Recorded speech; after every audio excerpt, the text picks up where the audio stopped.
I'm Megan Mitchell. This is my co-host, Jon Morrison, and you are listening to the True North Racing Podcast. Time to strap in, pull those belts, and get ready for an action-packed episode of the True North Racing Podcast. Are you ready to unmask? Unhelmet your favorite racers? Get ready for the most fun you'll have outside the racetrack to get you ready for the next race. You're listening to Jon Morrison and Megan Mitchell, and this is the True North Racing Podcast. Welcome back after a nice little delay here, or not delay.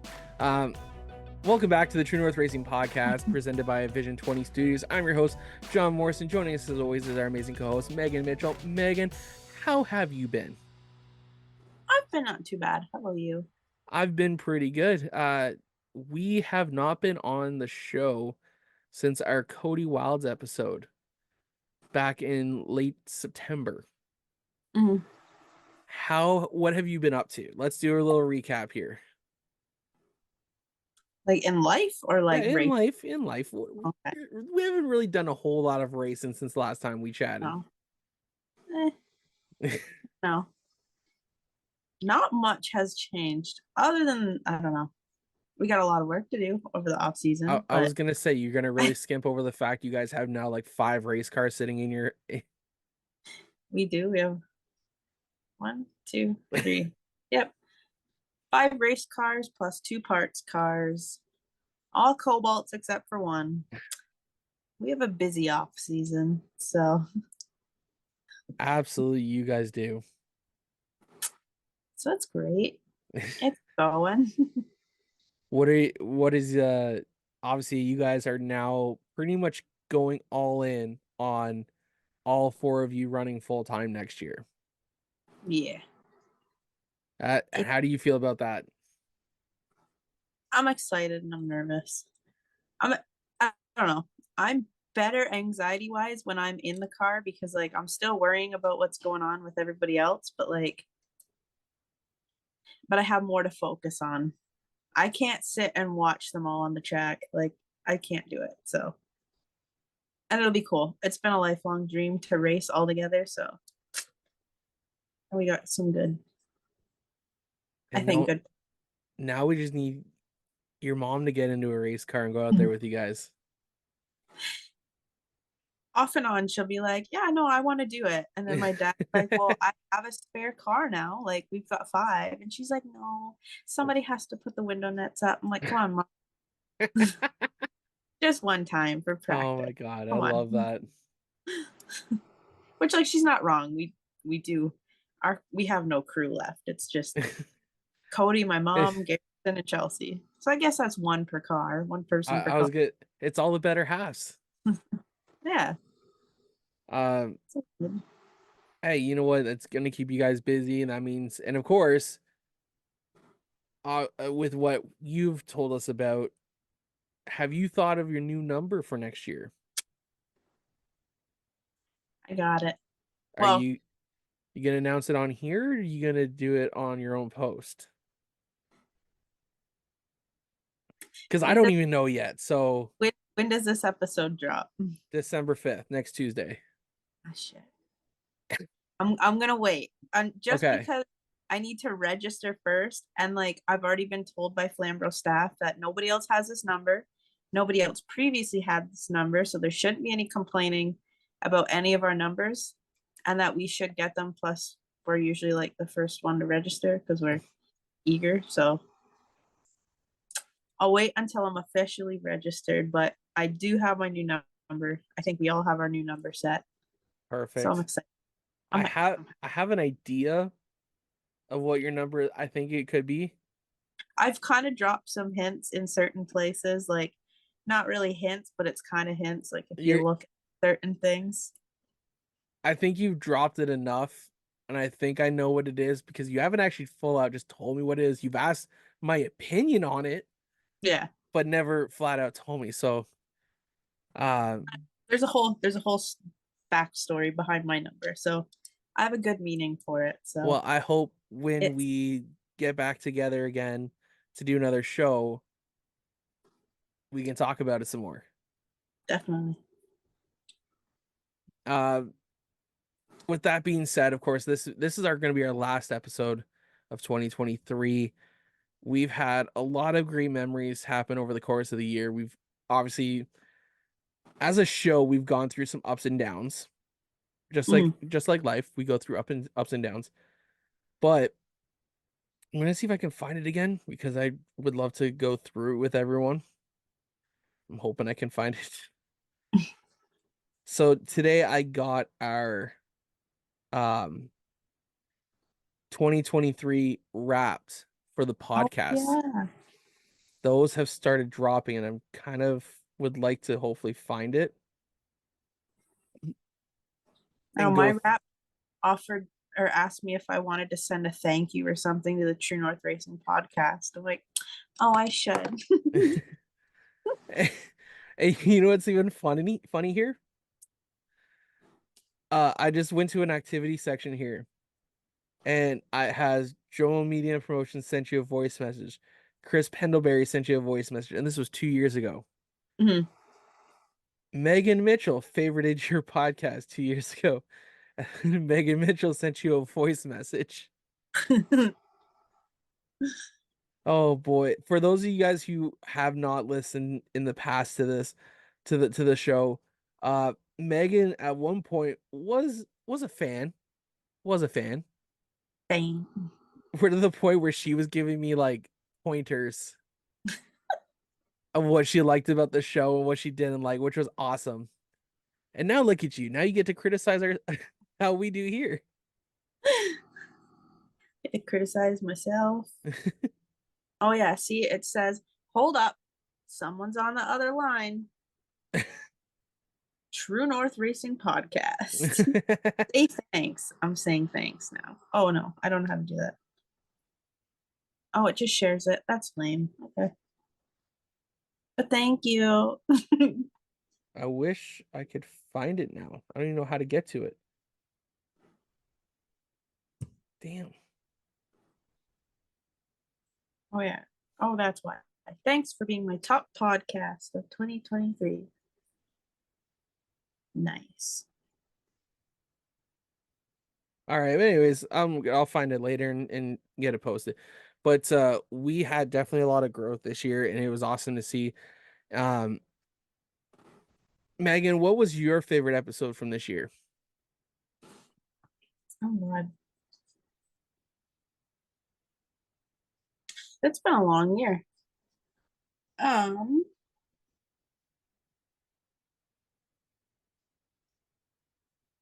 Good question. I did like, okay, going like way, way back. Ryan Beagle. I enjoyed that one. That was this year, right? That was like the very beginning. Okay. I'm like, hold on. Was that like the end of 2022? No, that was I wish this thing would. There we go. So now I'm gonna. Sorry. I said I enjoyed that. I like talking to Ryan. He was really cool. That was definitely a lot of fun of having Ryan Beagle on here. Just trying to see if I can find it real quick to make sure that that was this year. I'm pretty sure it was. I feel like it was like the end of January or beginning of February. January 24th is when that episode dropped. So yes, that was a this year episode. Yeah, that was a really good one. One that stuck out to me was when we had Adam Ross. Mm-hmm. When we had our 100th episode. Yeah. That was another good one. Adam's always cool to talk to. Absolutely. And then we had Pops Campbell. Okay.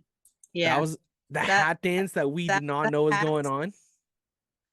I caught it with the second hat and I was like, I'm just seeing things. And then I noticed him switch it the third time. I'm like, you did do that. You did that. You did do it. He's a really cool guy. I really enjoyed. Pops is cool. Like hands down, my favorite drivers ever.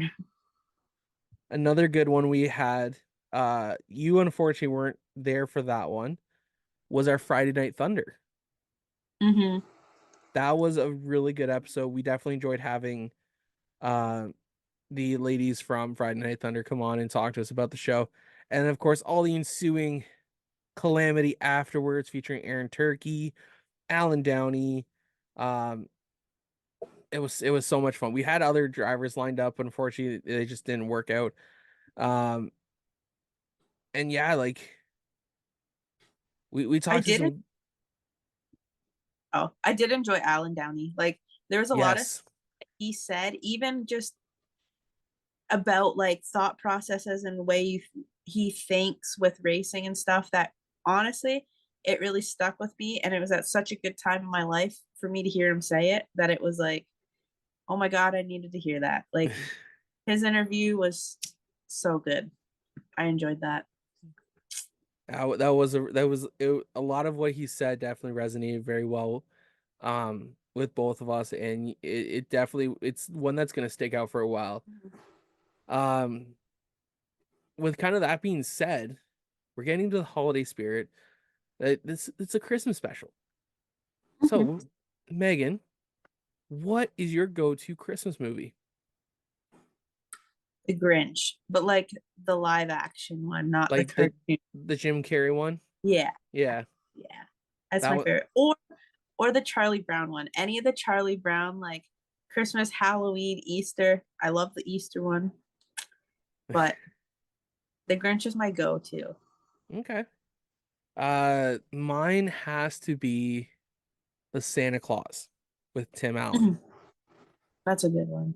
I love number one. Number one was amazing. Um, that's probably one of my favorite ones growing up.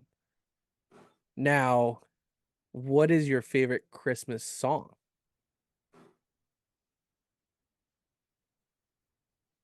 Oh, I'm not good with like titles of songs and movies.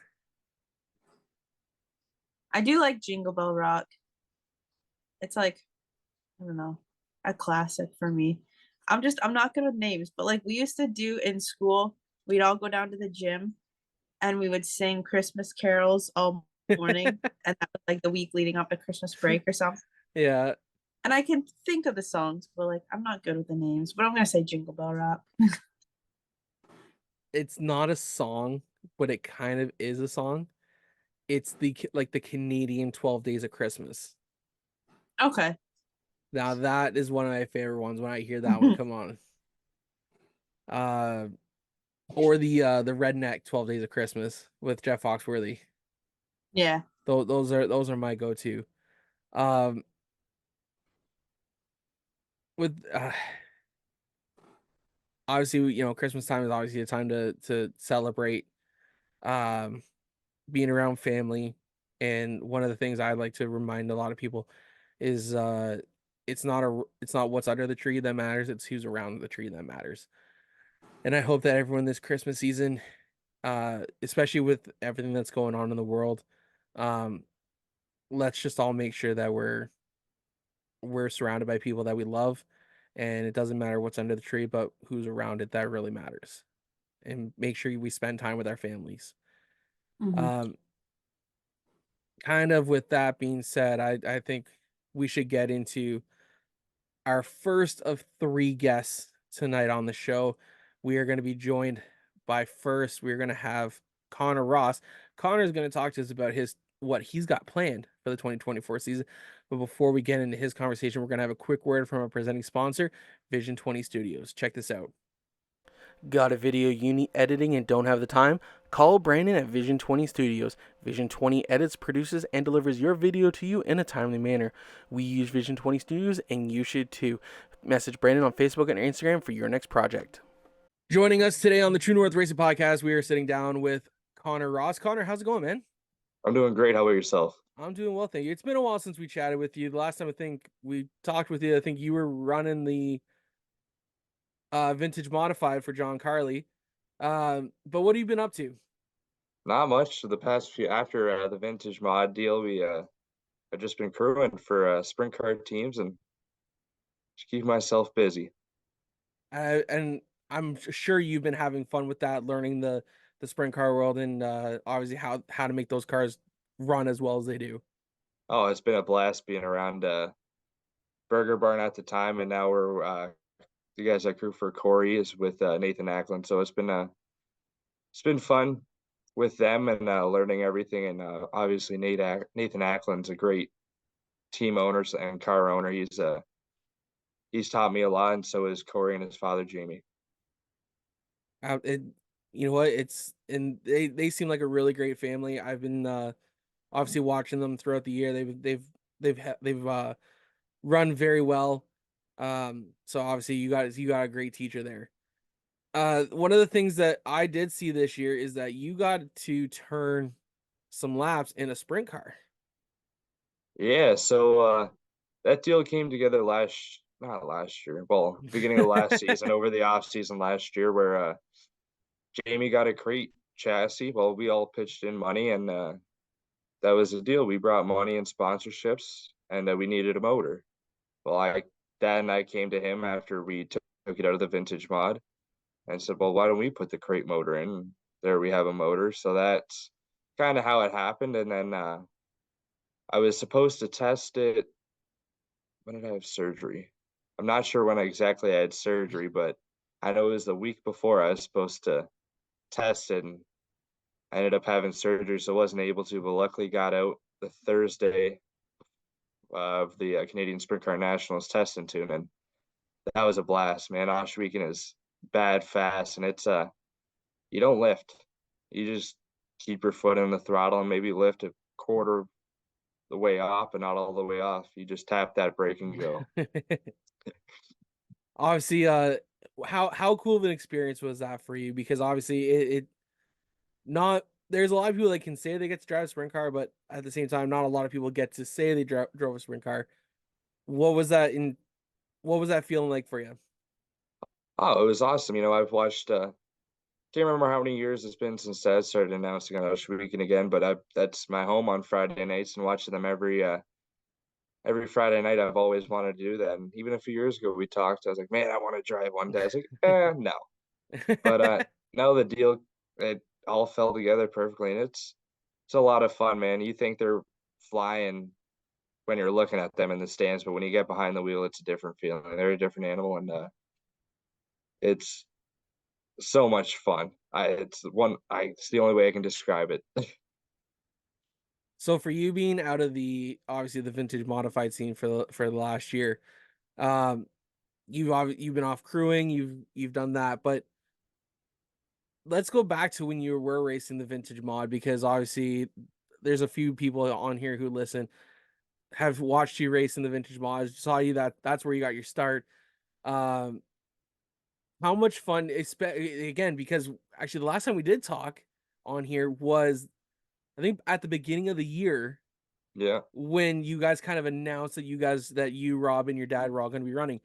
Yeah. So now looking back on it, having a year to think about it, what was that season like for you, watching your dad get back into the car, watching Rob get in the car, and obviously the work between Rob, yourself, and your dad to figure out the seat? How was that whole season for you guys? It was something special. I mean, after my first year, it didn't go at all how we wanted it to. We wrecked a lot, but it was nice for me to just take a step back and gain more confidence and get behind the wheel whenever I wanted. But the difference was Rob and I actually fit in the car similar. We ran in the same spots, just obviously different heights, but or length, sorry. But Dad was the oddball. He was the one that was on the floor and all the way in the fuel cell. Yeah. But so that was the only tricky part. But no, that was a lot of fun, and Rob gave me a lot of great input.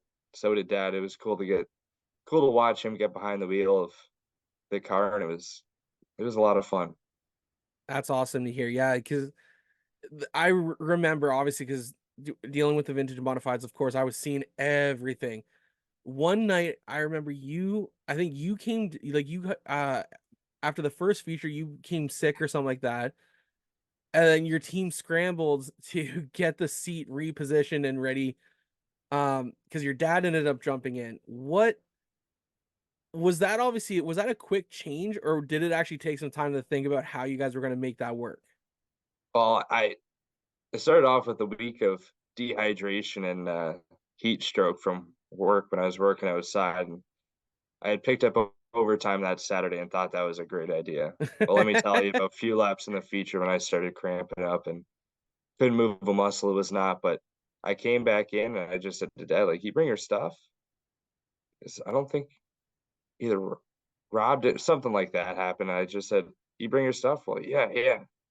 So all right, hop in, like get it sorted out. And he was actually smart and put markings down at the beginning of the year, where his seat position was and everything like that. So yes and no, it was a quick fix. Obviously, when you're in a rush like that, it's never easy. But no, it was surprisingly went well. Well, that's all right. Obviously, clearly you recovered from the dehydration, but that was I remember because like that was the because a lot of the other guys if they switched out a driver, realistically the other driver was roughly the same size or same uh attributes as the other driver. So to see you hop out, your dad get in, it's like, okay, this is different. This is gonna be interesting to see what goes on. But luckily, yeah, you guys were able to make it back out for the second feature, and with your dad driving, hopefully you got what we're getting water into you shortly after, and um, but yeah, that was it was definitely. I'm gonna be honest, man, it was fun watching you in the vintage mods, uh, because first of all, you besides what any other, if I remember correctly, you never drove competitively like that before in No, just anything. in a go-kart when I was 12, I want Yeah. to say, for a year or two. But Yeah. other than that, no. So obviously going from a go-kart when you were 12 to a full-size V8 car when I think you were what, 16, 17 at the time? Yeah, yeah. That obviously that's a huge jump. Um, but honestly, it was fun watching you grow in the vintage modifieds, and obviously we were sad to see uh you and your dad and Rob leave from the club last year, but because your presence was definitely missed at the track last year. Um, with that being said, obviously you enjoyed traveling around with the Turners. I remember I remember you telling me that you were I think you wanted to step back a little bit from driving to learn more about the sprint car stuff. Um, what what has been the biggest thing you've learned since going and crewing for the Turners? Uh, there's so many things just how to generally set up a sprint car. With you have so many things to change from stagger, tire pressure, top wing angle, nose wing angle. You have your turns in the all four corners of the car. You've got different bars you can run, and then just about how to stay on top of the track and stay on watching how it changes and the terminology, dry slick and stuff like that. It's just there's a lot to learn, and they have a great crew over there, and they are all very knowledgeable, and they have taught me so much. So that was the hardest part, was just trying to get used to how to stay on a track and keep a keep ahead of the track and the changes and what changes to make to the car. But now we learned a lot in a year, and it's been a blast, and yeah. That's awesome, man. So one of the reasons why you did reach out to me about I think about a month ago or so and asked to come on the show because you wanted to talk about, I guess, upcoming plans. Uh, would you like to share with the audience what those plans are? Yeah, of course. So my dad and I, we sat down, had to talk about this at the end of the year after I ran those two races, and I was hooked. Cam even told me, he goes, "Once you drive that, man, you're gonna want to buy one." I said, "Yeah, probably." Well, now the time has come, and we've had some funding help from the some supporters, and we're going crate racing next year. We're gonna run Ohsweken for points, hopefully, and Action Sprint Tour, hopefully as well for points. But I just want to get out there and learn. So yeah, we're going crate racing in 2024. That's awesome. So are you gonna let us in on your car number, anything like that? I'm gonna stick with 44. That's been my number forever in all this football, baseball, and hockey, and obviously racing. So we're still working on sponsorship. We trying to send out proposals and all that. Just I want to get ahead of the game and start working. I'll release who I'm racing for in a bit. I just want all the plans to come together and wait till we're done finalizing all that. But yeah, Sounds good. Well, I'm gonna be honest, man. I knew that was gonna happen sooner or later. I knew you had a huge love for the dirt. Um, and of course, yeah, once you got behind the wheel of a sprint car, I've seen other people jump in behind the wheel. It's like they were hooked right away. So that doesn't surprise me. But congratulations, man. It's gonna be fun watching you next year, that's for sure. thank you. And the funny part is, I've hung around Cam a lot and been in and out of his shop working on his stuff, and he was trying to get me to buy a Thunder car. That was my plan. I wanted to race the Thunder car. I I didn't want to race. Well, I shouldn't say I didn't want to race a sprint car. Obviously, I did, but that was going to be the goal, was to go Thunder stock racing and transfer over to the dirt. And then I had this opportunity fall in my lap, and you can't say no when this happens. No, you cannot. Uh, so next year, being a rookie in the crate sprints at Ohsweken, what is going to be the biggest learning curve for you? Make setup changes, and I've got really good help behind me, so that'll make it easier. But I just want to take it night by night. I just want if I don't learn something every race, I'm not gonna be too happy. I want to learn something every race. I just want to keep my head up and hope for the best. You know what? That ain't nothing wrong with that because on the dirt side, you guys don't really get a whole lot of practice. Whereas like the asphalt, we get way too much practice, in my opinion. You saw that with the vintage Yeah, monsters. We got 2 rounds, 10 minutes apart, but they were like, go, go, go, go, go. And then we sat around for an hour. But man, I hated that part. That was get rushed to get through practice, and then you're playing the waiting game. But how are you going to prepare to hopefully get out on the dirt and just come out swinging? I think what really helps me before the test on what the car was going to do is iRacing. I've ran on the sim for a long time, and obviously it's not perfect, but it gives you something to gauge off, something to, well, the car might do this, and it's pretty similar. Like, I got behind the wheel and it felt really similar, so I'm just gonna keep sticking to that, see what else I can learn, and I'm just gonna try and learn as much as I can.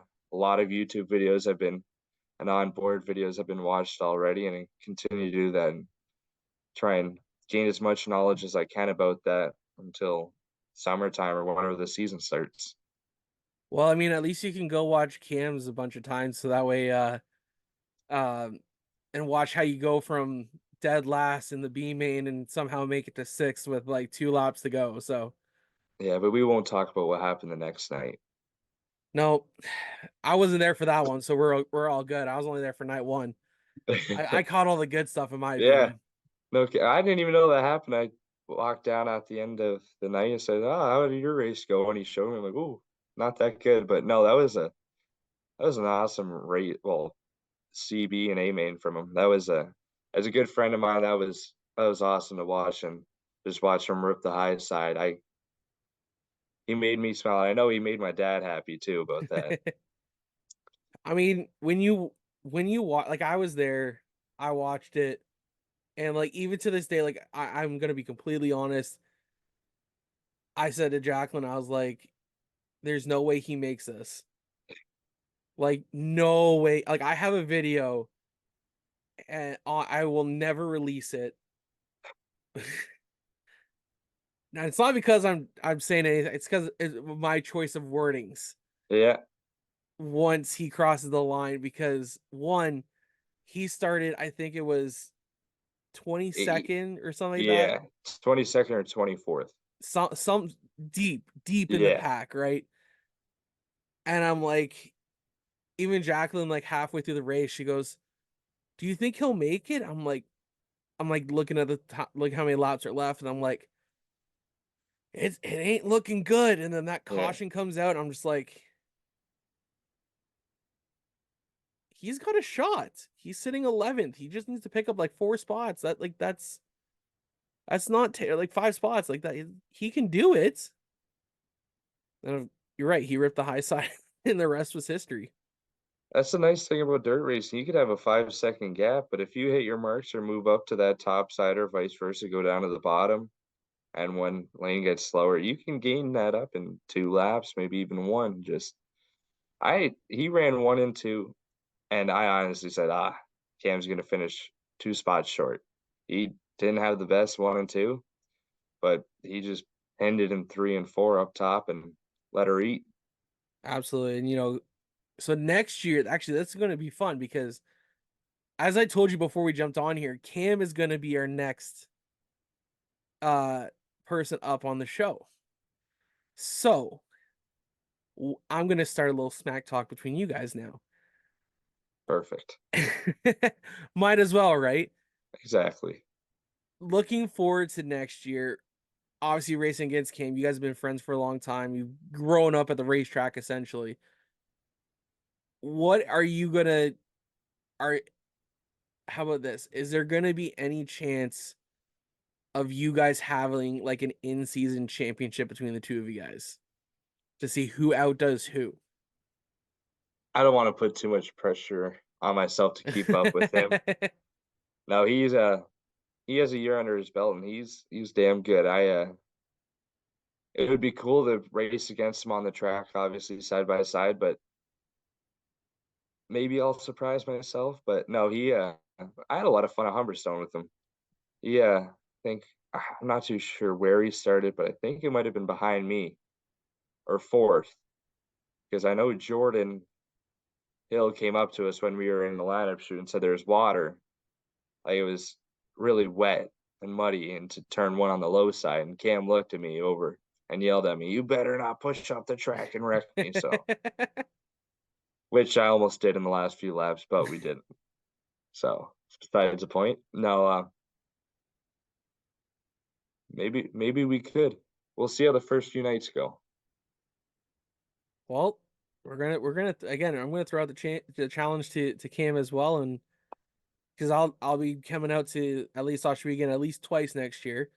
Perfect. Got to do 2 vlogs, so maybe we'll throw a GoPro on your car and we'll see what happens.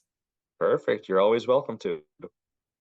Awesome, man. I mean, at least with the vintage mods, I was down to like a handful of cars I could throw a GoPro on. You, I don't know what it was, man. That one always had a curse to it, eh? Yeah, even the nights you didn't have it on my car still somehow cursed me, and we're gonna blame it on that. But no, we caught some good in car when you had the camera on my dad, and yeah, I know he had a few I was gonna say that was interesting one of my moments, better but videos on TikTok, actually. him sliding through the grass. Maybe he should Yeah. go dirt racing soon. He's shaking, nodding his head no, but we'll get him in one. It would be cool to see your dad back in it, or see your dad get on the dirt though. Actually, no, did he not race with the vintage mods back when they did Ohsweken? Yeah, if I'm not mistaken, it was only one time when the vintage mods ran there. More than once? Just once. And Okay, I thought so.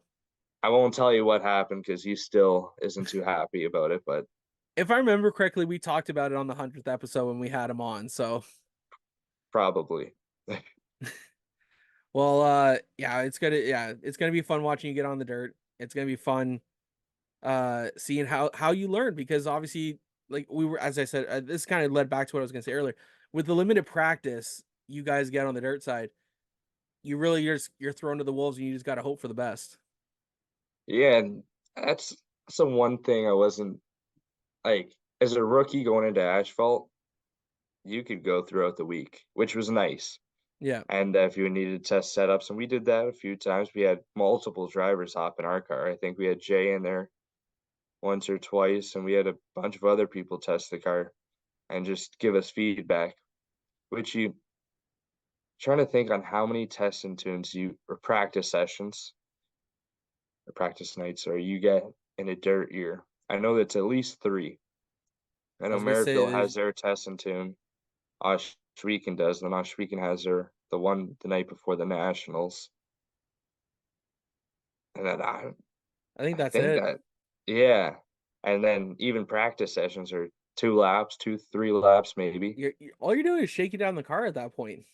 Exactly. No, you're 100% right. And I think the best thing about that Thursday night was it was also J.R. Fitzpatrick's his second time getting in a sprint car, and I work with him now.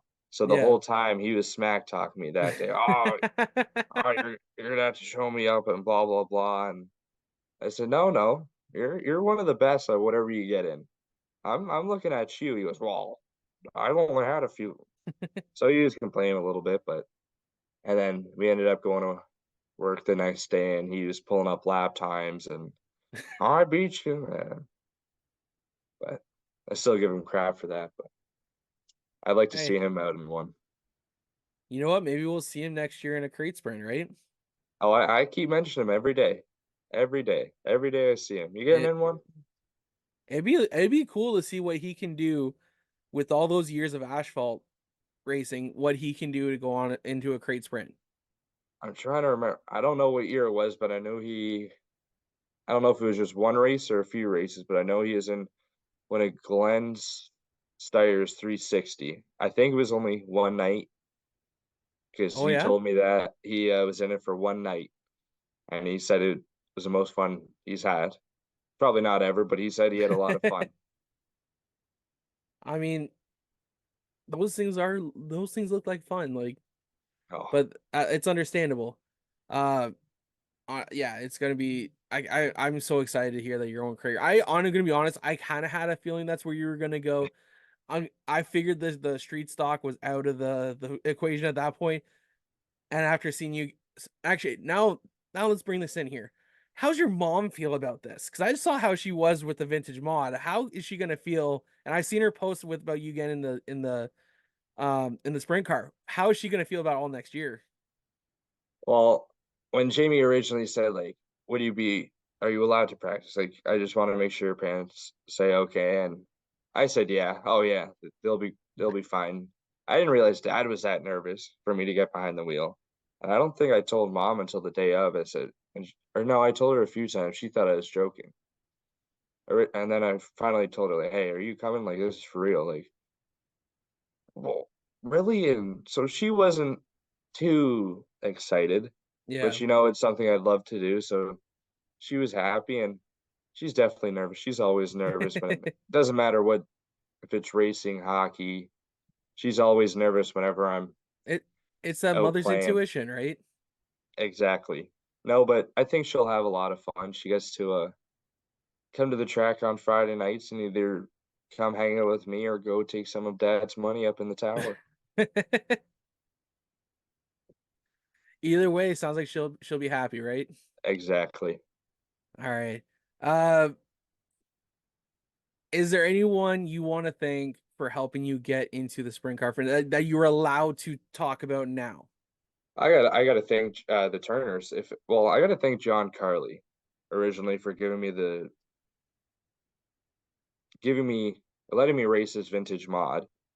Because if that didn't happen, I wouldn't have had a Burger Barn sponsorship, and I would have known the Turners, but I wouldn't have been on that team, and they wouldn't have welcomed me to their shop with open arms and their house. So I got to thank John Carley. I got to thank Burger Barn and Jay and Celeste Hill for sponsoring me and letting me come to the shop and see what sprint car racing is about. And then I got to thank the Turners, Jamie, Corey, and Ryan. They all were amazing help to me. They still are. They helped me so much, and I got to thank all the Team Turner crew members for helping me.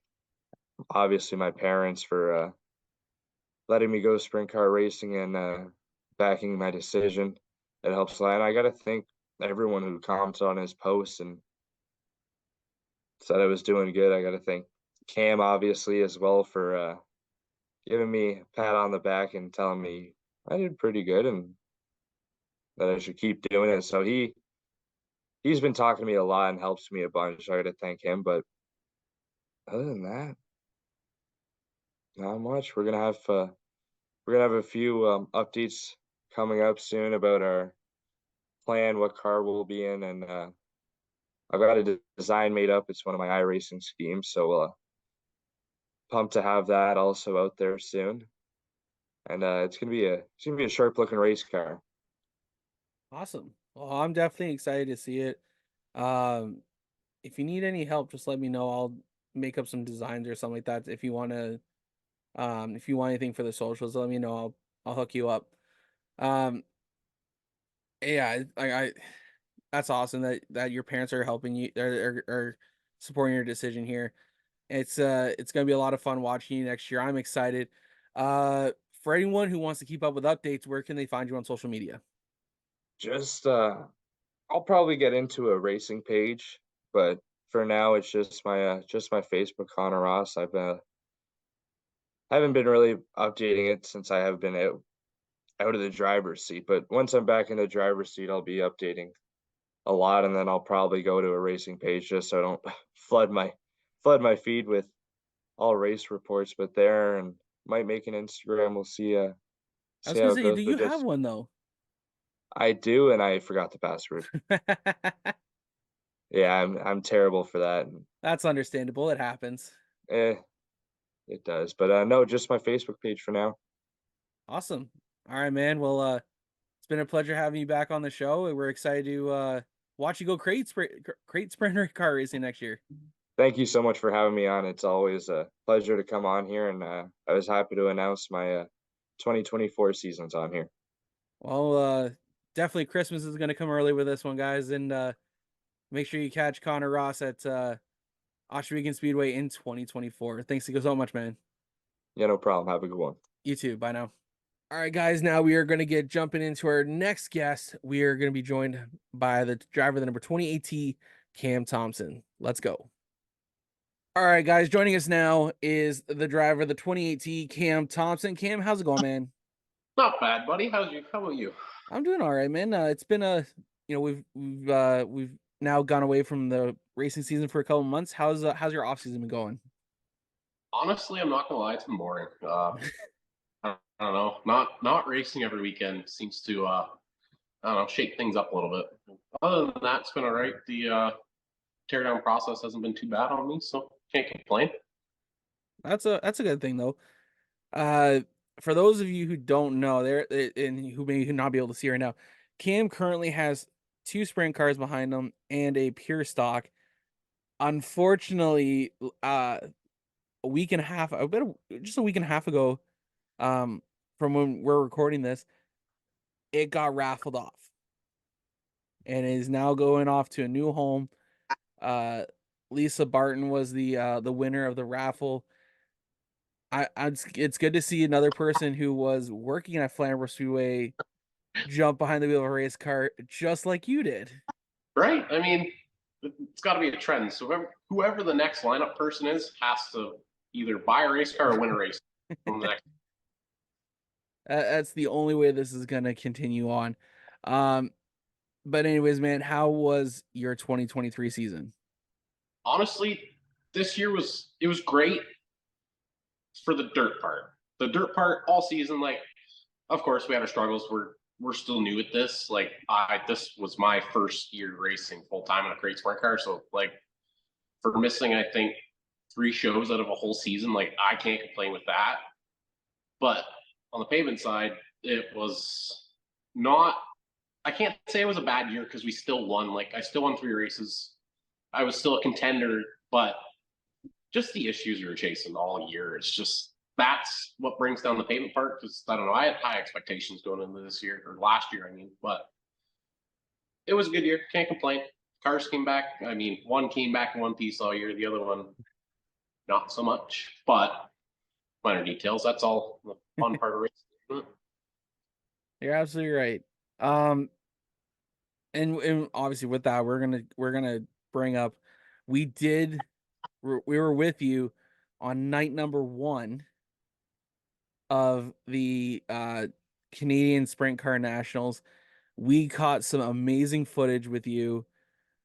It I don't want to I want to start at the beginning, but at the same time I want to talk about this because this was such a highlight for my year as well, of the video content we were able to capture and kind of seeing how your night started.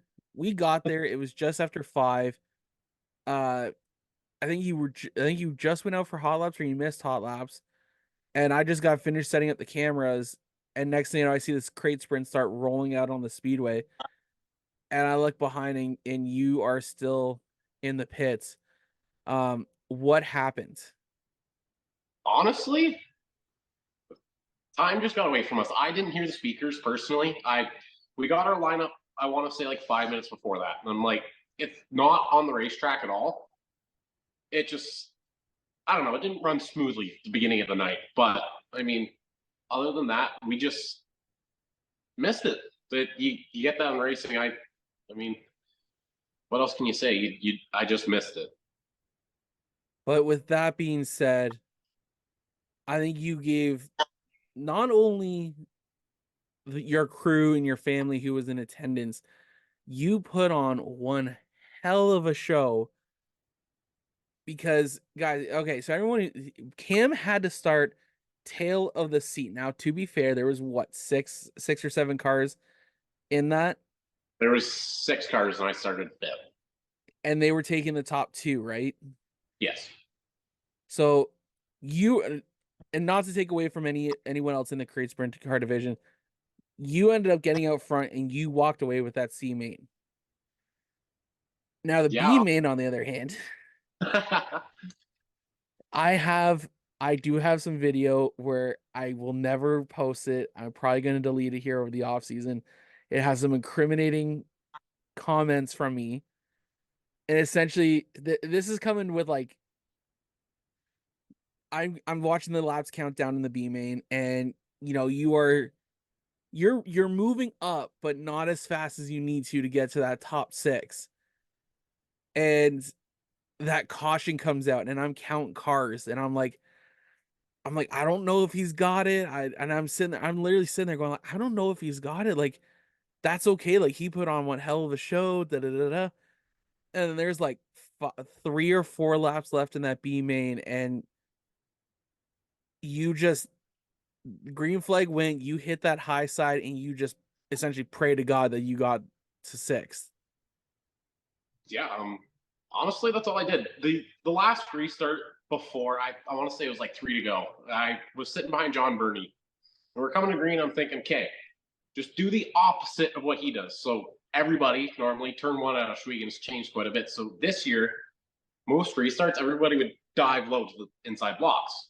So you think, okay, let's go topside. I mean, 1 and 2, those last 3 laps were definitely not my greatest laps, but the momentum I carried through 3 and 4 made up for it, luckily.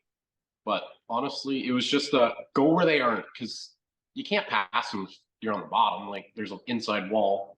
So why don't you use the other 5 lanes that are sitting up there?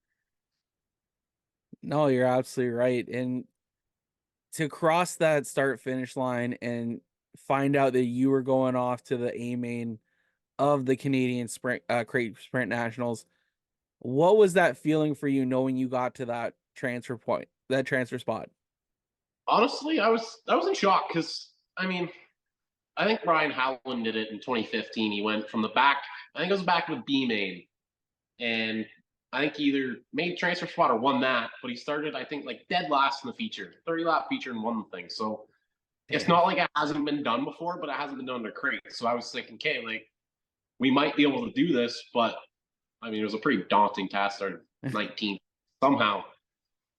Somehow we made it into the show. It was more shock of anything. I didn't expect to make it.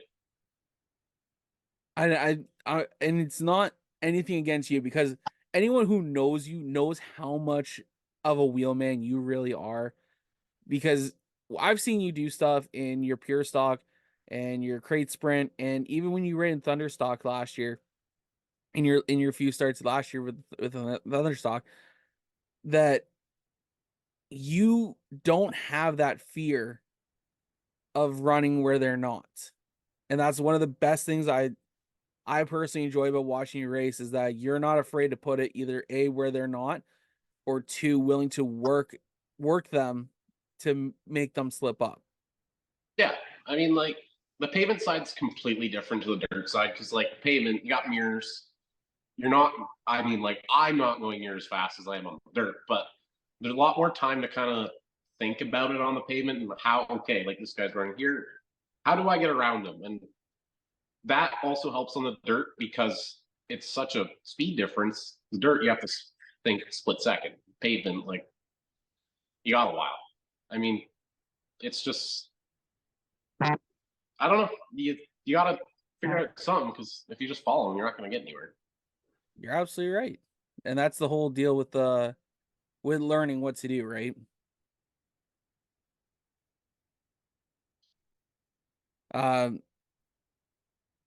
With that being said, you put on even a hell of a show. Where did you finish in that A main though for the sprint nationals? It was like 19th, I think. I think it was deeper than that. I think it was like 22nd or something. Honestly, I didn't care where I finished. We made the show. Running the C and the B, that was almost as much as our feature is most nights. So I was tired after that. So it was kind of a just bring the car home in one piece. And you were absolutely exhausted, because I remember watching, because you did not realistically, you did not have a break from the C to the B and then even going right back into the A. Yeah, like between the C and the B, I thought it was back to back. Like, okay, like C main, you might have 5 minutes to throw fuel in it, change your setup a little bit, but I was thinking like back to back. So I heard them. I think it was a dash. They said something about the dash on the one way. I was like, okay, like we gotta go. So we got over there, and then I end up sitting there for 10 minutes because there was an intermission. So luckily, I did get a little bit of a break, but it was still in the car break. You know what? And that was the kind of the funnier things about it too, was so I had an hour, I think the footage ended up being like an hour and 15 minutes on the one GoPro. And I was like, oh my God. Like, I'm thinking like, man, I pray to God that battery does not die. Because you were out there for so long. And I was like, God damn, they need to hurry this show up. That's what I was thinking. Like, damn, when you're sitting in those things, like 20 lap feature, it's okay, it's doable. But when you're sitting in there for over an hour, your knees after, holy, they are burning.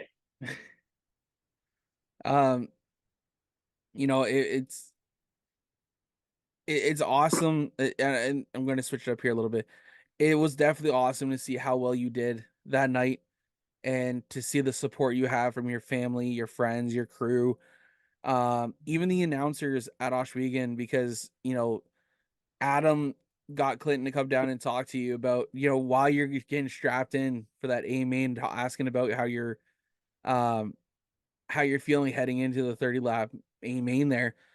It's everyone definitely took notice, which obviously is good. Yeah, that's the goal of racing. I mean, that's my goal in racing, at least. Like, I know it's hard to make a career out of this stuff, but it is doable with the right people. So publicity like that and having people like that behind you, it doesn't get any better. Like, I mean, it's a little fortunate Adam likes me because I'm good friends with his son. That relates, but honestly, without him and Greg kind of like hyping up that moment on how cool it was for somebody to go from the back of the seat and make it to the A main, it made me feel like a rock star. I'm not gonna lie. Well, you should have, man. Obviously, so this is your first full-time season running the crate sprint. Obviously a lot different than running your pure stock. What has been the best part about learning to drive these sprint cars on a more regular basis? Honestly, me and Jordan working together on my car alone it's one of the better parts of it. But the traveling, the getting to know people, the people actually like that I've looked up to knowing who I am. That's probably the best part of it. But like being able to do this with my family also means a lot to me. So that kind of weighs in on it. But I mean, I'm racing a sprint car, so what else can I say? Hey, ain't nothing wrong with that. With that kind of being said, and I know I'm jumping all over the place a little bit, but ain't nothing wrong with that. That's usually what happens on this show. For 2024, where are we going to be able to watch you race, and kind of what are your plans heading into next year? Well, with everything, so of course we're gonna go back to Ohsweken full time every night, and then I think I'm also going to travel with the Action Sprint Tour series, which goes all over the West, all the way out to like Chatham. I think the furthest we go is either Brockville or Brighton. So you can find me there. Their schedule should be up within the next couple of months, and then I'm working on something for the pavement. We're not getting completely out of it. I still have some unfinished business there that I'd like to leave the pavement. So I can't release any details on that, but definitely we are coming back to the pavement next year too.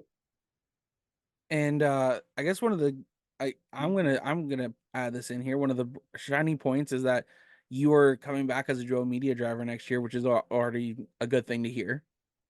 Yeah, can't leave you out. You've been a 3 years now, so yeah, can't turn you down. But next year we're actually going to do two race day vlogs for you. Nice, one for each. Yeah, maybe we'll have to plan that out a little more. Yeah.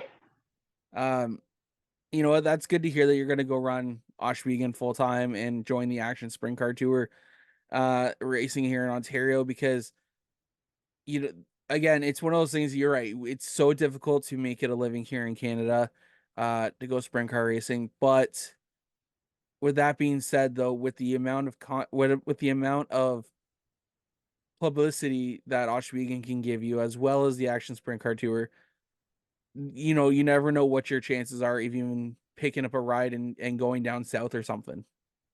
Yeah, like, to be honest with you, that's the end goal in my mind. Is I'd love to do it by myself, but it's hard to do. I'd love to just make it down south for one winter and just race year round. That's all I want to do.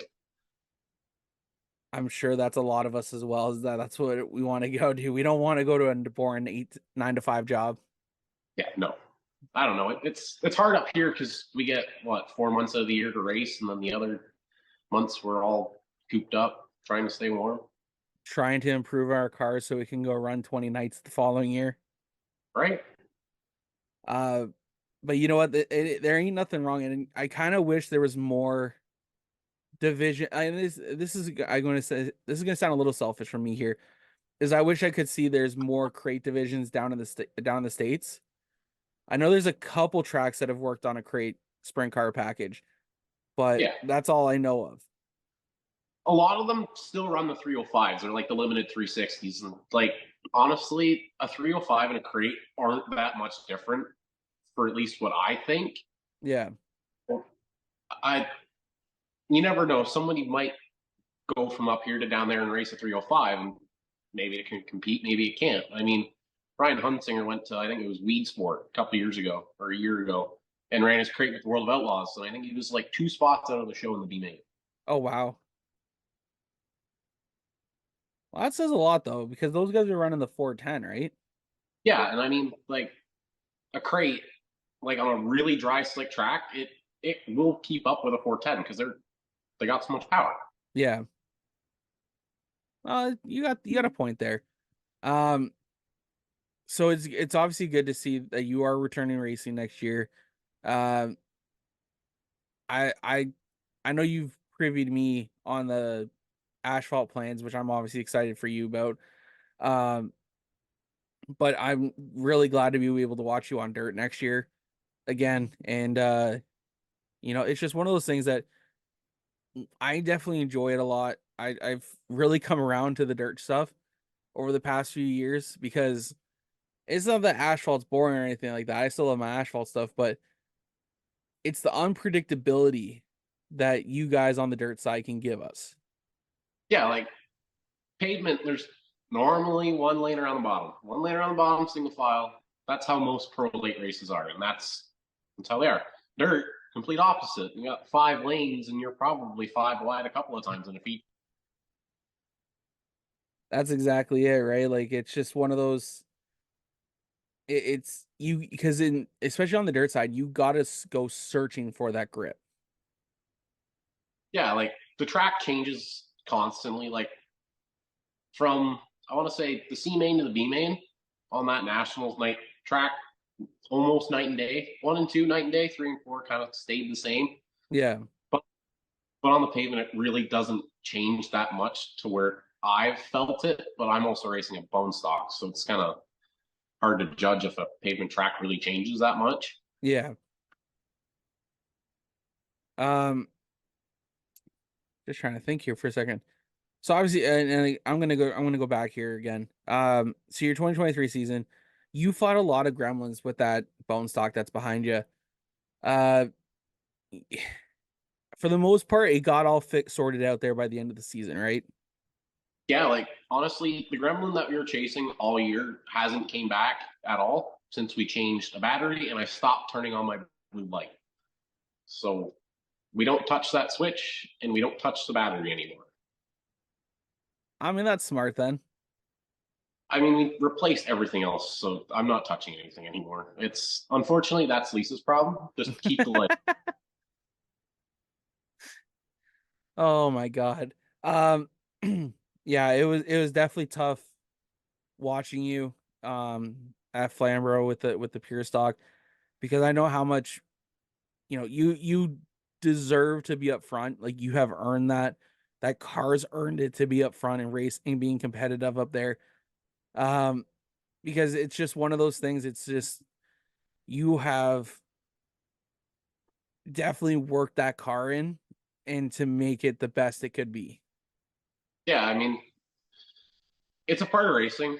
I learned that a lot this year, and it builds a lot of character. Like, there was a lot of points this year where I didn't even want to go back next weekend because I knew the car was going to do the same thing. And I mean, we showed up. That's just a part of racing. Unfortunately, you got to get used to it. Sometimes a year's good, sometimes a year's bad. But I mean, seems to be fine now. So before we get you out of here, and of course, this being our Christmas special, if Santa could bring you one present under the tree this year, what would it be? A brand new 602 engine would be very nice. It's really nice in that chassis back there. That's the only thing I want. What are your plans for the holiday season coming up? I don't know, just kind of spend it with family, that usual stuff. Come here and tinker a little bit on the days off and my holidays. Other than that, the usual. All right, man. Who do you want to thank for getting you through the 2023 season and into the 2024 season? I have a lot of people to thank. First and foremost, I got to thank Victor from Level Up and Cool Kids Ice and Water. This is his shop. He lets me use it. He lets me keep my race cars in here. Honestly, I probably wouldn't have a racing career unless he helped me. I also have to thank my sister, JRH Motorsports, which is Jordan. You guys for being along with this ride for 3 years. Jensen's Automotive Detailing. I think that's a good car. Thomson Signs, 154th Tobacco Racing, BDS Enterprises, the Cannon Midgets for letting me flag and race on the same night. Like, that's something that I never thought I'd be able to do, but they made it possible. And all the fans and just the supporters, the people around the racetrack, like, they make it so I want to come back next week. So I really wouldn't be there for them. All right, man. Well, we're going to let you get out of here. We got, again, thank you so much for joining us for our Christmas special this year. Enjoy the rest of your off season, and we're definitely going to be watching you in 2024. Hell yeah. Thank you. See you later.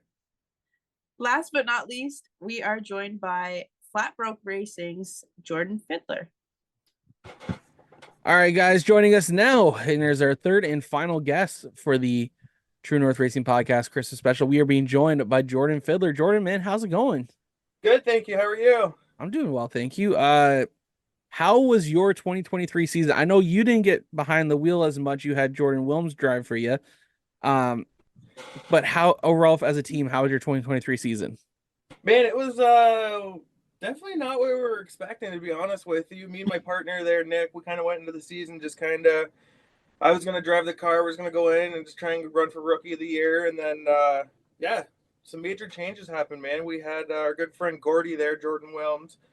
He's got a lot of experience with those Sentras, so we figured, you know what, he's gonna be a good op to put in that car and see what we can do with this thing. So we had him out one night. Needless to say, after watching him one night, we're like, yep, he's got to do it for the rest of the season. And then my brother-in-law, he owns a Rib Fest truck, and he kind of been short-staffed there for a little bit, and he really needed the help. So I kind of, got suckered into that, make some extra money, right? And then seeing how good Gordy does, I mean, the guy can drive those cars, man. And you know what? For what it is, and that car being what it is, nothing really done to it. It's just kind of what we took from Delaware and put onto Flambro's track and just change tires, and that's about it. Do minimal things to it. Car's gonna work, man. It's gonna be. I'm excited for 2024 with a full season with him behind the wheel to see what happens. All right, we're not just gonna glaze over the fact that you're helping out on a Ribfest truck because I don't. You're not gonna glaze over that when you got a guy cool, like man. me here. Yeah. Now okay. We're gonna jump away from racing here for a second. Yeah, that's cool. Yeah. What is the name of the food truck? It's called Hogs Gone Wild. Okay, hold on 2 seconds. I gotta write this down. Hogs Gone Wild. Yep, come see me. We do. So my wife did it pretty much the whole season, and I jumped in like probably 3/4 of the way because I did do a couple races there at Flamborough, and then he kind of came to me saying like he really needed the help or whatever, right? So I'm like, you know what? It's kind of a cool opportunity. I did one Bread Fest, and I was like, oh man, this is sweet. Like, this is work. Like, you get paid to do this. Like, this is crazy. Like, it's just it's a cool atmosphere, and like, it's a good time, man. It's Friday, Saturday, Sunday. We do Richmond Hill, Burlington. Like, he does all the shows around here. It's pretty cool, man. It's legit. And he's got a really good barbecue sauce. So if you like barbecue sauce, like I said, even come see me, man. Baked beans, cornbread, ribs, all the good stuff. We got it. Do you guys follow a specific tour?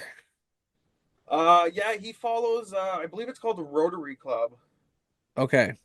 So yeah, anywhere the Rotary Club goes, like they went to Sunset Speedway, I believe it was last year. Okay. Like the 2023 one. So he does like all of them all around Ontario, man. But yeah, it's pretty cool. It's cool to see like the ins and outs of how Ribfest works and everything. It's a cool operation, but it was fun to work for, man. So I mean, to make a little bit extra money, especially with how the price of everything is right now. I mean, who can't use the extra money, right? So it was kind of a no-brainer. And then, like I said, once we put Gordy in the car that one night, me and Nick drove home from Flamborough, and unreal, man. We knew we had something to work with him in that car. So I mean, it's kind of a no-brainer.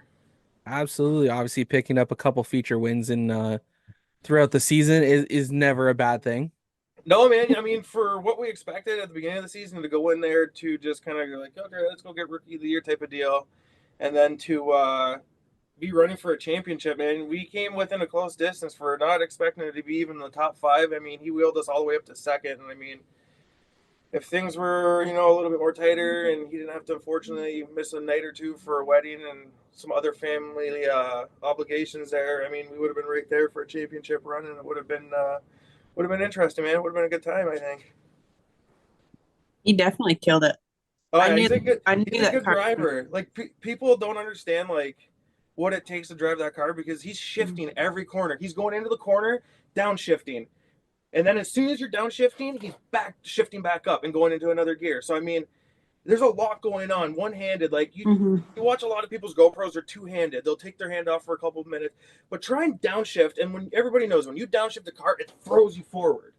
So, like, he's getting thrown forward and, like, yeah, just he's a very impressive. Everybody watches the live feeds and loves the live feeds because, I mean, it's so entertaining to watch. You see the shift light go off, and you see him, like, this is the way he drives, and he's a little bit of an aggressive driver, but in a sense, he's not out there to wreck anybody. He's just out there moving the slower cars. Like, he's there to race. He's there, you know what I mean?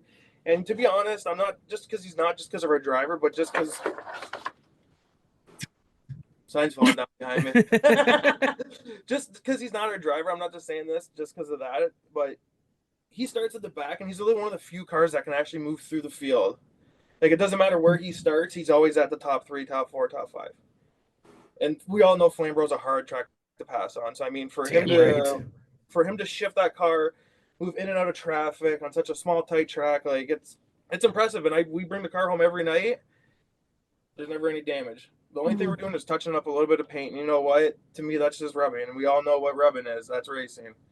It's gonna happen. It's not like our bumper. The plastic bumper's not pushed in. Our doors aren't pushed in.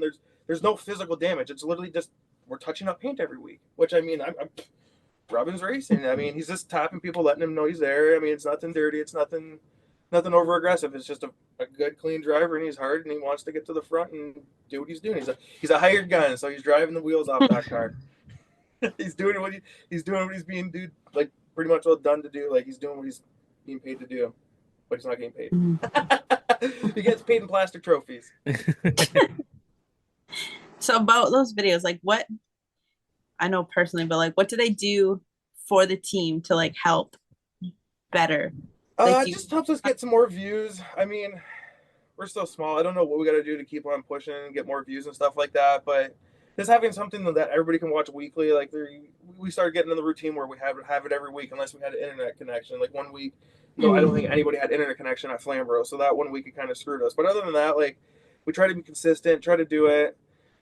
Having different drivers in the car too, I feel is going to help us get some different views and different people watching us. Like when we had Dylan Sharp there, when Gordy couldn't race Peterborough, we got Dylan Sharp, and I mean that we all know Dylan Sharp. Everybody knows Dylan Sharp around Flamborough. So I mean, when we get him in our car, everybody's like, "Holy shit!" Like Dylan Sharp's back in a race car. Like, so it kind of shifts a little bit of more people to watch us, and it's cool too because I mean, Dylan Sharp goes out there, runs that car. He did fairly well for never running Peterborough before, let alone never driving that car ever. Pretty much on no practice laps. Showed up to Peterborough and just had to race the car, right? So I mean, he's a hell of a wheel man. He's a good driver.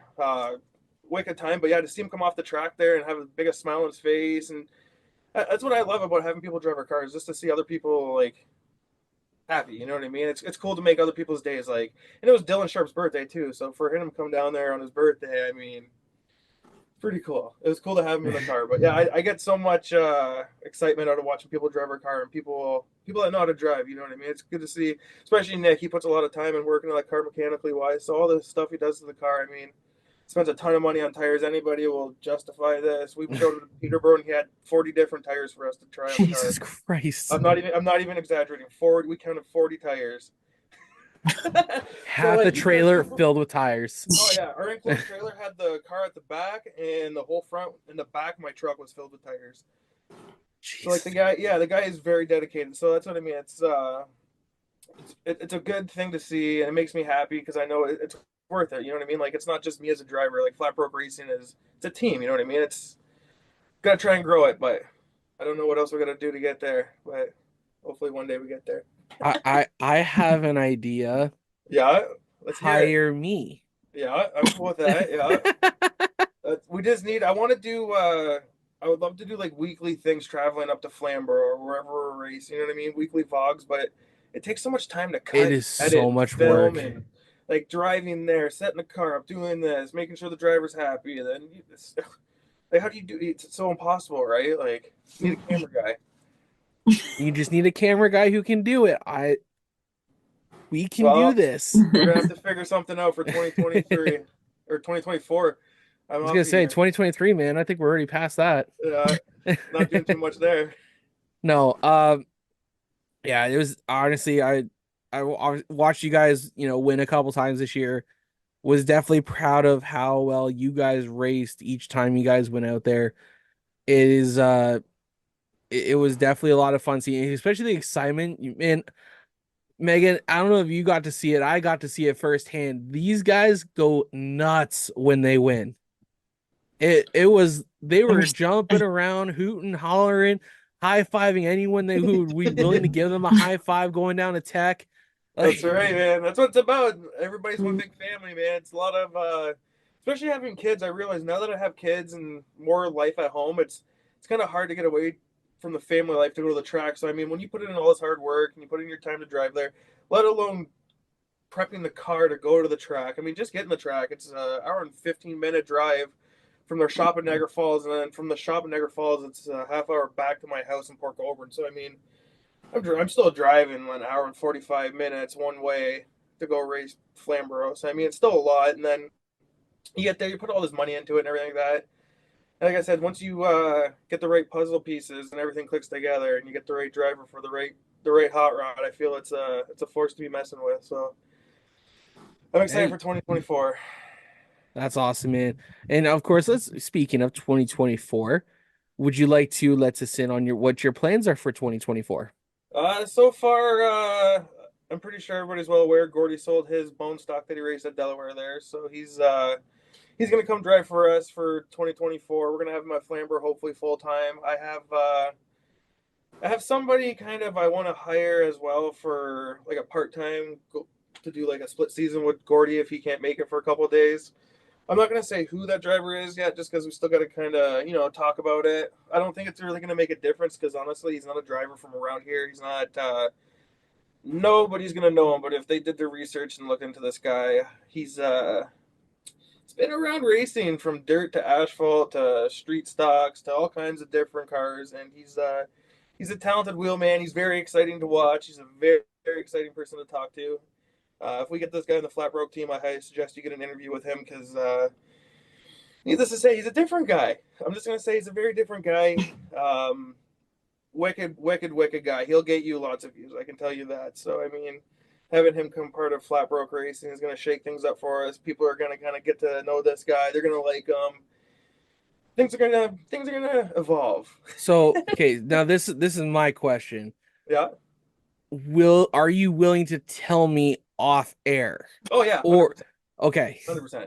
Okay, so stay on when we kind of like end this. Let's just stay on, and you can tell me because I'm really curious now. He's from United States of America, so that's one. Oh, the good old US of A. Damn. Yeah, so he'd be coming across the border every Friday when he races for us. So I mean, wow. Yeah, that's all I'm gonna say. Like I said, the chances are people from around here knowing him are very slim unless you go to like Maryville or Humberstone. If you go to Maryville or Humberstone, you're gonna know him. If you don't go to Maryville or Humberstone, you're probably not gonna know him. Stuart Friesen. I wish that'd be cool, but no, unfortunately not. Go leaving the truck series and all that stuff to go around pure bone stocks at Flamborough Speedway. That's right. We're gonna have a stacker. Well, it's awesome to hear that you guys are, now this is again another question here. Are you stepping away full time as a driver then? So this is honestly my honest outlook on it. To race that car and be competitive in that car, Gordy will show me how to do it. It's not like he's being greedy and like that. No, he's like, get in the car and drive it. I'll teach you how to drive the thing. My whole thing is so we gave him a Sentra, the exact same car as that, when we had the 50K race. So he did 300 laps in that race. He did 250 laps in the other race. And then he used to have these cars previous before he had his Cavalier. So he's got a lot of seat time in these cars, and let alone like a lot of seat time at Flamborough in one of these cars shifting. So to be competitive and be as good as that, I'm gonna have to spend a lot of time in that car learning how to drive it. And to be honest, having a family and everything like that, I don't have the time to do it properly. So instead of trying to better myself, I'm okay stepping away, running the enduro. We have the Maxima that is built up, so I'm okay just running enduros and you know what, letting some people have at her and running the bone stock. That's awesome. And obviously there's nothing wrong with it because at the end of the day, you're still a part of the sport. Oh yeah, 100%. Like that's the beauty of it is you're not stepping away and walking away and to raise a family is you can obviously correct me if I'm wrong here. Of course, being, having a young family, you want to be there for the milestones and stuff like that. Yeah. And I'm going to, again, this is something because like this will be my thing as well, is that in a few years, when they start getting a little older, you'll be more willing to come back, I guess, in a driver role. To be honest, I'm not sure. I'm not sure, honestly. So I've been racing since I was 13 years old. So I've been racing for a pretty long time. I'm 30 years old now, so I've been racing, quite a while. Yeah. So I'm kind of at the point in my life where I'm okay stepping away from it. I still want to be a part of it, you know what I mean? I still got to use my truck, the trailer, the cars, all this shit. I'm cool with that.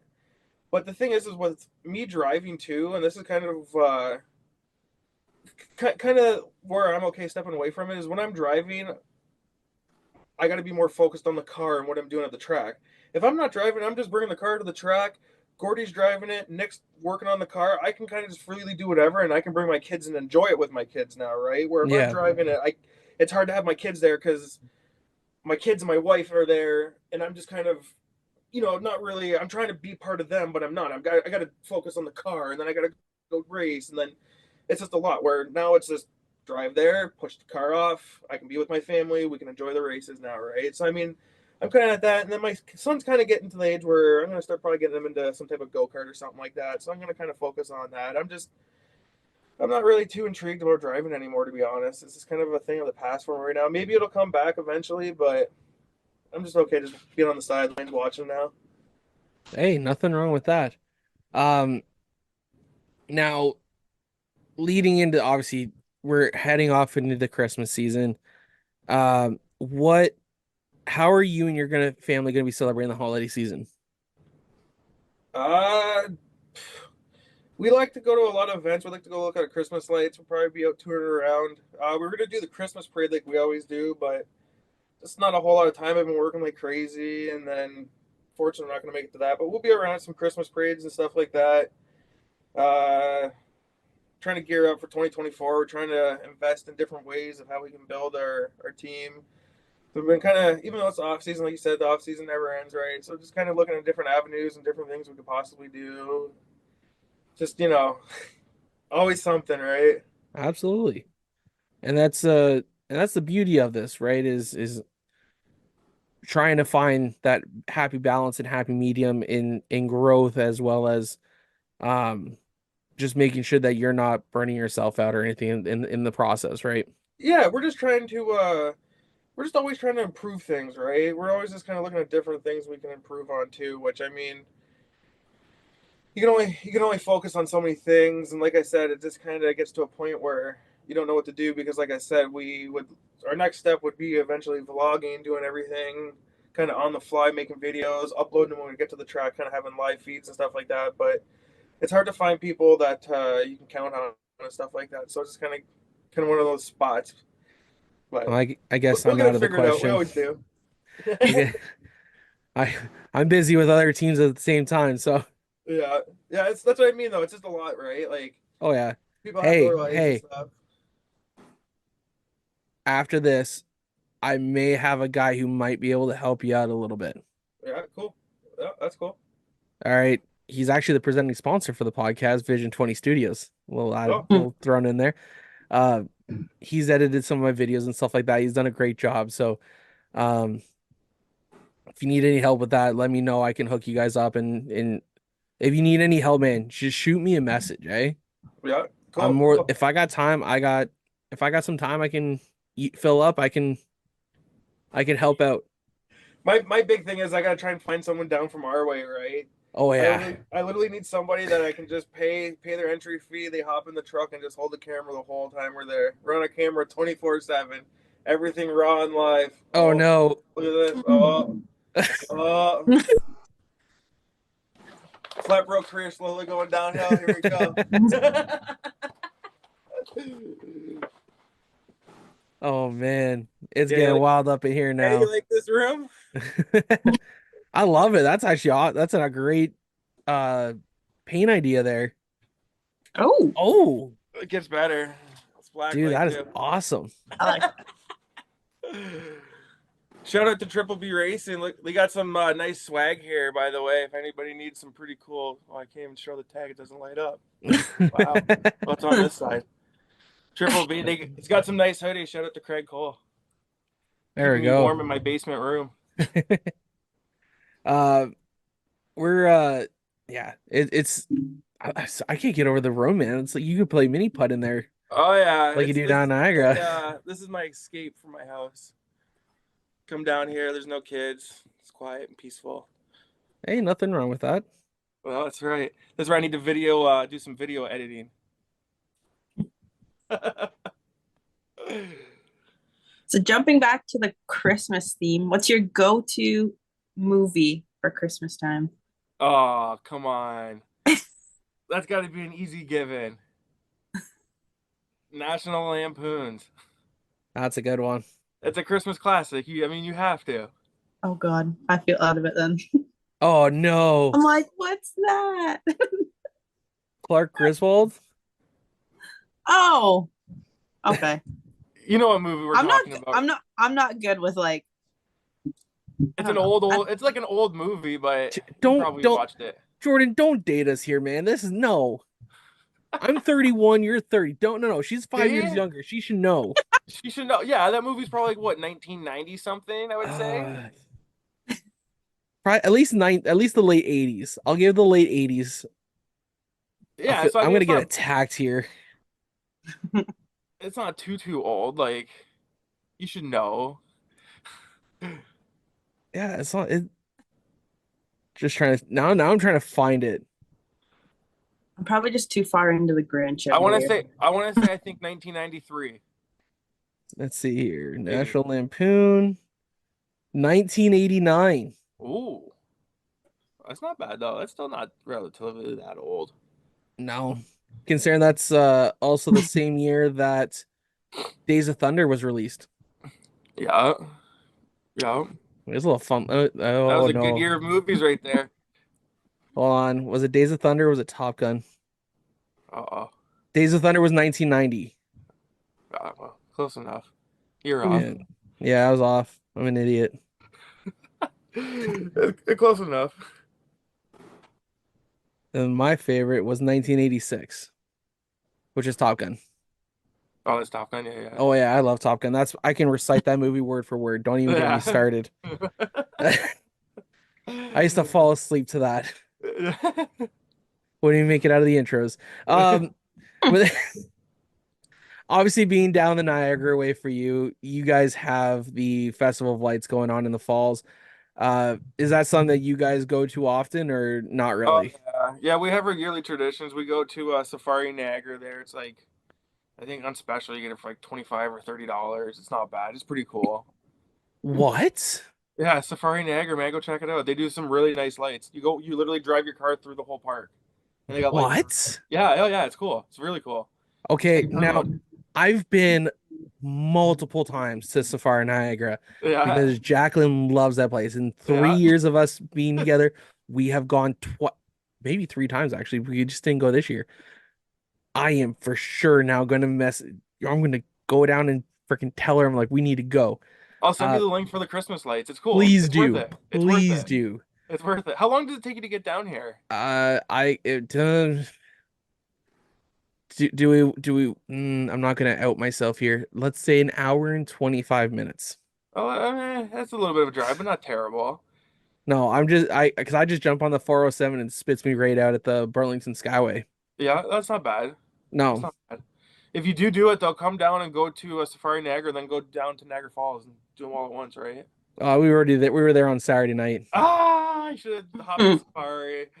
I didn't know we went. So Jacqueline's my fiance's birthday was on Monday, and actually Megan, myself, we went and watched The Illusionist, Greg Fruin. Yeah, cool. Where is he, at the casino? No, he's got his own theater there. Oh, really? No way. Did you didn't know about that, did you? No idea. Man, there's so much stuff in the falls. I don't really go down there, man. Yeah, so right behind Lundy's Lane. Yeah. You know where the Pink Hotel is? It's like the Fairfield now. It was a Travelodge recently. I can't say I do. How about a Hooters? Would that help? Yeah. I know where Hooters is. Yeah. Yeah, that's a better landmark. Dude, the Pink Hotel is the one for me because I used to stay there all the time growing up. Okay, yeah. So just before you get to the Hooters, as you're going towards like the top of Clifton Hill, you come to a light. I can't remember what the hell it is, but there's like a steakhouse right at the corner there. And you make a left. Instead of going straight where the Hooters is, you make a left. Oh, and then okay, just off to the left-hand side there's the Greg Fruin theater. Oh, okay. And it's a Las Vegas style stage.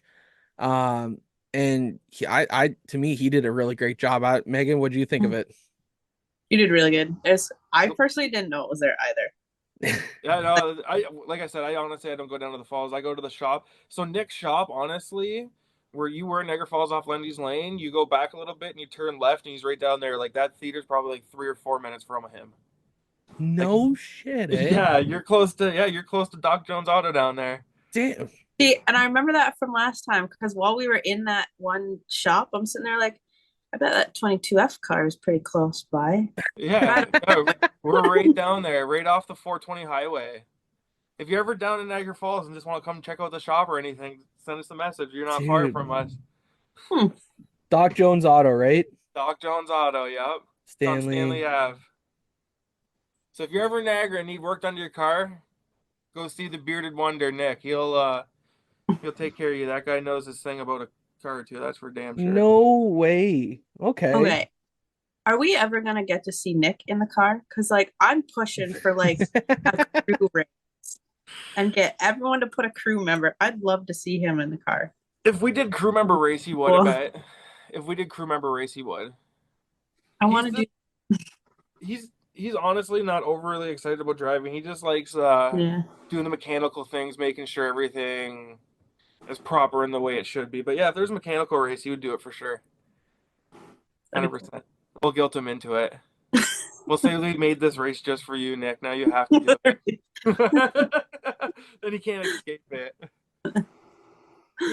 Man, I hate that I've driven by there so many times. Oh yeah, I kind of figured so. You probably drove by there right at the end of the Thoroldstone Road, pretty much. Yeah. He's got all the taxis out front. Dude, I used because like I said, I used to stay down in the falls quite a lot because my mom was a rep for Choice Hotels Canada when I was growing up, and we would always go out that way too because there used to be the Walmart up over there. I know it's a little further back than what it is, but we used to drive down there all the time. Yeah, if you go down Clifton Hill, usually sometimes or whatever, you're going through Niagara Falls and you're going back to the QEW or whatever. Sometimes it'll take you that way. Damn, and that's pretty cool. Now I feel stupid because I drove right by there last year. Well, don't be shy. Stop on by. Absolutely, will do. Yeah, we're not okay. So I'm definitely going to be able to watch you next year in 2024. I don't have a whole lot going on my end right now. But yeah, if I got an extra GoPro, I'll throw a GoPro in your car and get some footage there. Yeah, we got the one, but we usually it's kind of weird how it works because it live feeds. We can't save the footage and edit it, so we kind of lose out, right? Yeah, we still have the video afterwards saved on Facebook, but then we have to like convert it off of Facebook and just adds an extra step, right? So yeah, that's where I just enjoy filming it and then dealing with it later. Yeah, 100%. 100%. Anyways, man, is there anyone you want to help that helped you out through the 2023 season? Oh yeah, we got all kinds of help, man. Like always, we got a boatload of sponsors, not even just sponsors, people that help us out. Flatbrook Racing is always evolving. It always seems like we're kind of picking up new people. Honestly, if you're ever at the track and see us around, just come say hi to us, man. We're probably the most friendly people at Flamborough. We love meeting new people. We love interacting with people. That's kind of how we're going to grow this team, right? You can't really grow things if you don't meet people. So we're always open to meeting people. Greg from Niagara Raw Dog, he's super cool. He's helped us out tremendously. Nico from NM Heating and Air Conditioning, he's really cool. He's always helped us out. Al from Greenside, we've always had these sponsors always come back and help us out year after year. So it's really cool to have those guys. Even you with Jomo there and kind of doing things like this helps us out, man. Huge. Can't say thank you enough. Appreciate it a lot for doing these interviews. Helping out the small guys, trying to brand yourself, brand us. I mean, it's kind of cool how the community works. Everybody kind of helps hand in hand, man. So thank you for doing this again. I appreciate it. No problem. Like I said, we'll have to get you on before the season starts and do more. And this time we'll get Nick on here as well. It ain't just gonna be you. It's gonna be Nick. It's gonna be the whole team. Yeah, definitely. Next time we do this, I'll. It's kind of hard because Gordy lives in Woodstock, but we'll all get together if we can plan this out for a date, and we'll do a big interview with the mechanic, me, Gordy, and then possibly if we get this new driver that I'm interested in, he's one you're gonna have to get an interview with. Even if we need to, we'll Zoom it all. We'll Zoom everyone in. Oh yeah, that's true, eh? That's true. Yeah, that works. Yeah, let's do it. All right, man. Before yeah, is there anything else you want to add in before we kick you out of here for the night? I don't think so, man. Like I said, just can't thank everybody enough. Can't thank Gordy for. I mean, it was kind of last minute. Wasn't really planned. Just kind of asked him, "Hey, can you come drive our Sentra and see what you think?" Because I mean, it's not really up to scuff like we thought it would be. And then he hopped in the car, did some changes, and away it went. So can't thank him for changing our season around. Can't thank Nick enough for putting thousands and thousands of dollars into tires to go to Peterborough to make that kind of an eventful show. And just all our sponsors for always coming back and helping us. Like I said, can't thank you and Megan enough for hosting the show, bringing us on here, kind of helping us hopefully grow a little bit more, meet some new people, get some new faces to the track. Because, I mean, Flamboro's an awesome track, man. It's kind of sad to see it some nights when it's not a fully packed place, unfortunately. So it'd be nice to see a couple more fans out there and support that place. Jon's an awesome person, just trying to help the sport out, right? So especially with some super stocks, it'd be nice to see some more of those roll out. I mean, there's lots of cars at Delaware. There's no reason why he shouldn't show up to Flamborough and help support the guy. Absolutely. With that being said, man, go enjoy the rest of your off season, and we'll catch you on the flip side. Sounds good. You guys have a Merry Christmas. Merry Christmas. And we're back from our conversations with all three guests tonight. I had a blast, obviously, chatting with Connor and Cam. Megan, it was great to have you on for the Jordan Fidler one. There's not really too much more we really need to say before the end of our podcasting season. I hate to tell you guys, I'm really sorry that we didn't do a champions episode this year. That's one I love doing. I've been doing that for this would have been my third year doing it. It's one I look forward to every year. It's finding all the names of all the champions across Ontario and giving them a shout out essentially on here. Yeah. But we'll do that again next year. With that, like, we're gonna miss you guys, but we're not gonna be gone for too long. We are gonna be back probably at the end of February, beginning of March. I hope you guys like the new layout we got going on here with the True North Racing Podcast, and that make sure you guys like, subscribe, share to the show. Go back and listen. We got 115 episodes for you guys to go listen to. You guys got some good episodes to listen to. Megan, with that being said, is there anything you would like to say before we sign out of the 2023 True North Racing Podcast season? All I gotta say is thank you guys for a great year, and I hope everybody has a safe and healthy and happy Christmas and a great off season as well. And we'll see everybody in the new 2024 season. And not to piggyback too much off of that, but we hope you guys enjoy your Christmas holiday season this year. Please make sure you, if you are drinking, please be safe out there. We want to see you guys back at the racetrack in 2024. With that being said, please make sure you guys like, share, subscribe, comment. If you guys are looking for promotions for the 2024 season, please do not hesitate to reach out to Megan, myself, or Brandon Feeney. We can get you guys set up with one of our amazing packages. And head on over to joemedia.ca. We got videos. We got all our podcasts there. We do have the Feeney call on our sheet over there. We got a bunch of in-car videos that you guys can go watch. Check out our drivers list. See who's there. See who we are working with in 2024. But thank you guys so much for one hell of a year. It's been a lot of fun as always. I can't wait to see you guys in 2024. For Megan Mitchell, I am Jon Morrison. We'll see you guys next year. Happy holidays and Happy New Year. See ya. The lights, hear the engine rooming by. Smell the gas and feel the vibe. Going into overdrive. Drop the flag, then the car zooming by. Hey, True North Racing. Let's go.